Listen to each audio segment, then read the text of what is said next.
Bem-vindo de volta à segunda parte do nosso episódio desmascarando as afirmações do astronauta irritado em relação à opinião dele sobre a declaração de Jeff Bezos de que o Everest seria um paraíso de jardim comparado a viver em Marte. Se você encontrou este episódio primeiro, está chegando no meio do caminho. Analisamos as declarações iniciais do irritado e discutimos o Habitat Marcha na primeira parte. Também discutimos as opiniões do irritado sobre aquaponia em Marte, mas isso já foi detalhado em episódios anteriores. Chegamos à terceira parte da apresentação dele. Se você está em dia, vamos começar. Aos 20 minutos, a NGRI mostra um traje espacial criado pelo professor David Newman. Newman foi vice-administradora da Administração Nacional da Aeronáutica e Espaço por 18 meses no governo Obama e possui doutorado em Engenharia Biomédica Aeroespacial. A NGRI está insatisfeito, achando que a Administração Nacional da Aeronáutica e Espaço não deu financiamento ou atenção suficiente ao seu conceito. Ainda requer um pouco mais de pesquisa, um pouco mais de investimento da Administração Nacional da Aeronáutica e Espaço, que, claro, eles não deram ao Instituto de Tecnologia de Massachusetts porque são idiotas. Aqui está a história desse traje. O traje biológico está em desenvolvimento desde antes de 2007, tendo aparecido em um artigo da CNET em outubro de 2007 e no Institute of Electrical and Electronics Engineers Spectrum Newsfeed em junho de 2009, já com aparência quase idêntica à atual. Na verdade, Newman recebeu o primeiro financiamento da Administração Nacional da Aeronáutica e Espaço para seu traje biológico no ano 2000, e essa rodada inicial de financiamento durou até 2005. Isso faz esse conceito ter mais de 21 anos. Crianças nascidas quando essa ideia surgiu agora vão se formar na faculdade. Vários artigos também afirmam que a pesquisa de Newman foi financiada pela Administração Nacional da Aeronáutica e Espaço e pelo Instituto de Tecnologia de Massachusetts. A Biosuit é um traje espacial experimental desenvolvido no Instituto de Tecnologia de Massachusetts, sob sua direção, com apoio do Instituto de Conceitos Avançados, da Administração Nacional da Aeronáutica e Espaço. A Biosuit foi criada para ser justa ao corpo, usando compressão do traje em vez de pressão interna para fornecer a pressão atmosférica ao astronauta. Se a Administração Nacional da Aeronáutica e Espaço planeja usar esse traje, não mostrou interesse em suas seleções recentes de trajes de atividade extraveicular, há alguns motivos para isso. Os trajes usados pelos astronautas terão que ser capazes de acomodar muitas das funções corporais de um astronauta que está caminhando na superfície de outro planeta. Remover o suor enquanto mantém o corpo na temperatura certa é algo muito importante. Lidar com emergências de banheiro também estaria no topo da lista. Tenho quase certeza de que o modelo vestindo o traje biológico nesta apresentação não está usando um astro mergulhador. A principal deficiência desse traje é a ausência de sistema de suporte de vida embutido. Neste artigo no site da Administração Nacional da Aeronáutica e Espaço, Newman diz que buscará ajuda de mergulhadores para criar um sistema modular de suporte de vida para o Biosuit, mostrando que essa fase do projeto ainda nem começou, mesmo após 21 anos desde o início. Segundo Angry, ao invés de astronautas, mergulhadores e bombeiros carregarem oxigênio nas costas, a Administração Nacional da Aeronáutica e Espaço deve aprovar o robô-cão Spot, da Boston Dynamics, para transportar os tanques. Veja o trecho em que ele afirma isso. E o suprimento de oxigênio? Bem, você pode carregar sozinho, ou, como a Administração Nacional da Aeronáutica e Espaço está prestes a aprovar, pode fazer um robô carregar para você, como o Zeus da Boston Dynamics. Isso não será mais conveniente de forma alguma. Ter o traje preso a um robô parece um grande retrocesso em funcionalidade e mobilidade. Esses cães robôs são caros. Eles começam em cerca de 75 mil. E o robô Zeus da SpaceX recebeu melhorias de mais 100 mil dólares. Além disso, sua capacidade de operar em ambiente com poeira eletrostática seria questionável. Se o equipamento quebrar na excursão, ele pesará cerca de 65 libras, 32,5 kg, mais os tanques de ar para levar de volta ao habitat para conserto. Apesar do traje parecer bonito, especialmente na modelo loira escolhida por Newman, ela não conseguiu finalizar o projeto para consideração da Administração Nacional da Aeronáutica e Espaço. Assim, a agência optou por projetos mais completos e autossuficientes, como o Exploration Extravehicular Mobility Unit e o Z2, recentemente detalhados em análise do Instituto de Tecnologia de Massachusetts. Uma observação final. Ao retornar aos habitats marcha, há trajes atividade extraveicular nos diagramas. Esses trajes foram projetados para serem acessíveis através das paredes do habitat para evitar o acúmulo de poeira tóxica dentro da estrutura, porque isso definitivamente vai ser uma preocupação. A BioSuite de Newman não teria essa função, exigindo o uso frequente de câmara de descompressão, o que contaminaria o compartimento interno. Um traje espacial envolve mais do que ajustá-lo ao corpo e pressurizá-lo. Veja todos os componentes dos diagramas do outro traje de atividade extraveicular e note que, apesar da BioSuite parecer melhor, não é uma substituição adequada para o sistema já comprovado. Angry e Newman argumentam de forma risível que se um traje de atividade extraveicular furar, o astronauta com traje pesado teria que correr desajeitado ao laboratório, enquanto o da BioSuite só precisaria tapar o buraco com fita. Notícia de última hora: os astronautas já carregam vários tipos de fita com eles para esse tipo de emergência. Uma delas se chama Capitão e é classificada para uso entre menos 269 e mais 400 graus Celsius. É o mesmo material que os SEALs da Marinha usam para consertar botes infláveis e que já foi usado na Estação Espacial Internacional para reparos temporários após impactos de micrometeoritos. Parece que, mais uma vez, o irritado não fez o dever de casa antes de dar sua opinião. A Administração Nacional da Aeronáutica e Espaço não ignora intencionalmente esse traje, mas, após 21 anos, Newman não apresentou um traje autossuficiente viável. Agora que ela será diretora do Media Lab do Instituto de Tecnologia de Massachusetts, a partir de 1º de julho de 2021, a agenda dela ficará cheia. Então, não devemos esperar muita cobertura sobre o biotraje, que não apareceu em nenhum artigo de notícias de grande circulação desde 2019. Na quarta parte da apresentação, Angray perguntou: o que faremos em Marte? E então a pergunta final: o que fazemos? Bem, isso é bem óbvio. Que tal assistir a um pôr do sol azul, cortesia da atmosfera de dióxido de carbono que achamos tão formidável? Também pode ser bonito. Ou simplesmente explorar isso. Planeta único. Então vamos assistir a belos pôres do sol. Eles acontecem uma vez por dia. E explorar a superfície de Marte. Com certeza vamos. A circunferência de Marte ao redor do Equador é de 21.297 quilômetros. Viajar na Terra seria como caminhar da Cidade do Cabo, na África do Sul, até Magadan, na Rússia, pela estrada mais longa do mundo. Em Marte, cada grau de longitude e latitude equivale a cerca de 60 quilômetros. Visitar todos os locais que Angry citou na segunda metade do vídeo, sem transporte em massa como ônibus ou aviões, não será um simples passeio para um piquenique à tarde. Mostraremos algumas distâncias entre esses pontos turísticos para você ter ideia do tamanho de Marte.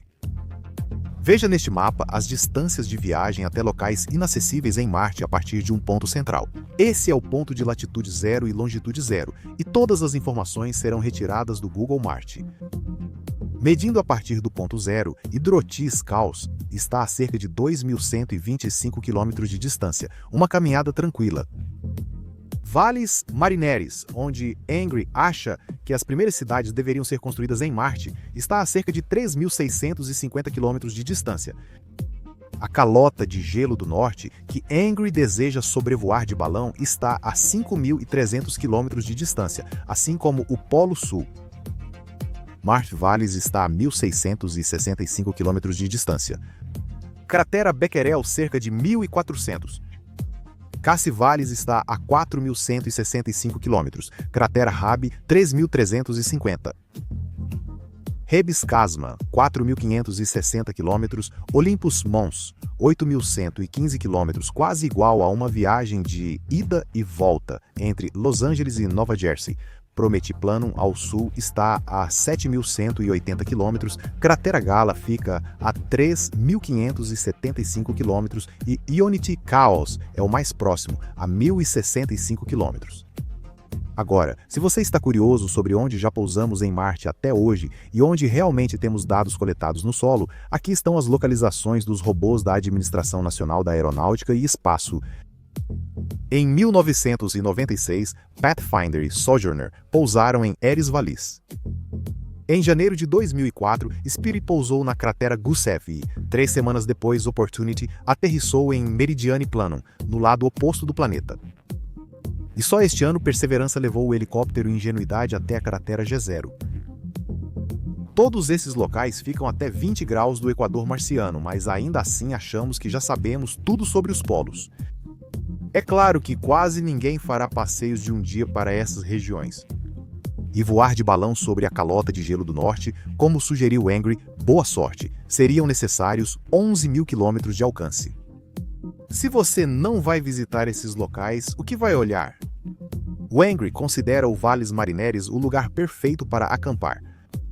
Você vai passar seus dias olhando para as paredes íngremes de cânions de regolito. Como o equivalente marciano ao Grand Canyon tem cerca de 7.000 metros de profundidade, gerar energia com painéis solares lá será muito mais difícil do que em uma planície aberta. Agora é um bom momento para lembrar o que Enraged afirmou no início do vídeo. Viver em Marte não seria um inferno e eu vou provar isso pra você agora mesmo. O objetivo dele era mostrar que Marte é mais habitável que o Everest. Ele conseguiu provar isso? Sinceramente, pelo que vemos, ele nem falou sobre isso. O que ele fez? Ele mostrou um protótipo de habitat que não pode ser construído em Marte por uma empresa que aparentemente sumiu e deixou seus apoiadores do Indiegogo na mão. Ele demonstrou que não sabe do que está falando quando o assunto é aquaponia. Ele se irritou com a Administração Nacional da Aeronáutica e Espaço por não fazer algo que, na verdade, ela já fez há 21 anos ao financiar a biorroupa de Newman e reafirmar a necessidade de traje para sobreviver em Marte. Ele mostrou os lugares de Marte onde você nunca irá. No geral, foi um fracasso total, mas Engren ainda fez outra declaração absurda sobre crianças nascidas em Marte. Crianças nascidas lá que crescerem com 1/3 da gravidade nunca poderão ir à Terra. Elas podem se ver banidas para sempre da Terra, mas então terão o resto do sistema solar para escolher. Muitas aventuras aguardam as crianças marcianas no futuro. Elas terão o resto do sistema solar para escolher. Como assim? Cada planeta terá gravidade e perfil de radiação próprios. Eles não terão naves espaciais pessoais nem viajarão entre luas. Se, como pais de crianças nascidas em Marte, precisarem evacuar o planeta e não puderem levar seus filhos à Terra porque eles não sobreviveriam, isso seria a definição de inferno. A maioria dos pais morreria junto com seus filhos quando faltassem ar, água e comida, tornando o fim um verdadeiro pesadelo. Ter o resto do sistema solar para escolher não é realista. Após Marte, o planeta mais próximo é Júpiter. Júpiter está, em média, a 778 milhões de quilômetros do Sol. A órbita de Marte mede cerca de 228 milhões de quilômetros, enquanto a da Terra é de 150 milhões de quilômetros. Júpiter está 3 vezes mais longe do Sol que Marte.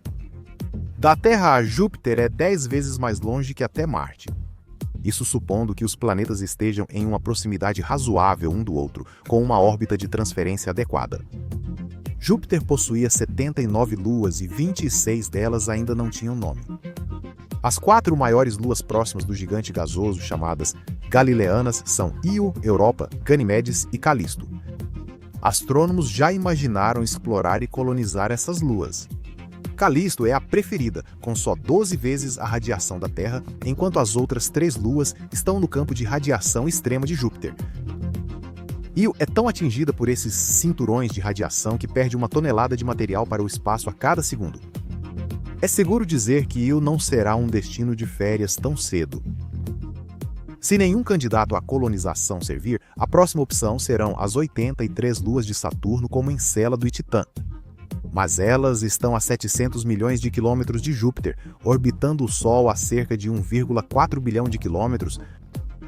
Então, não, Angry, essas crianças de Marte não terão o sistema solar como parquinho.